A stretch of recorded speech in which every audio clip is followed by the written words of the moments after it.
Okay, so I've been looking at new ways. Well, I say new ways, they've been out for years now, but these are new to me.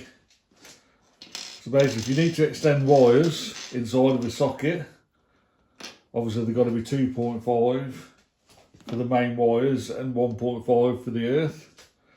So I used to use these sort of things, crimps, but obviously double-ended, inline. And then these, I bought these a few years ago. They're called Wagos, and you can just open them up. So obviously they're reusable, and you can put one in and one out. But you can get inline connectors of them, so one comes in and one comes out. They are good, and they're reusable.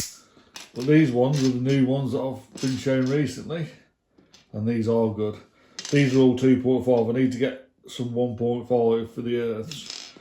But literally, you just push them on, and they grip, and you push your extension wire on, and it tucks away neatly in the back of the socket. So these are brilliant now. Just push fit and forget about it. They go solid. These are still good as well, and you can reuse them.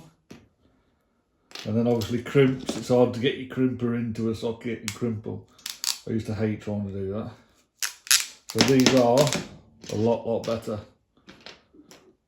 And these are amazing. Literally 2 seconds and you've extended the wires on the socket.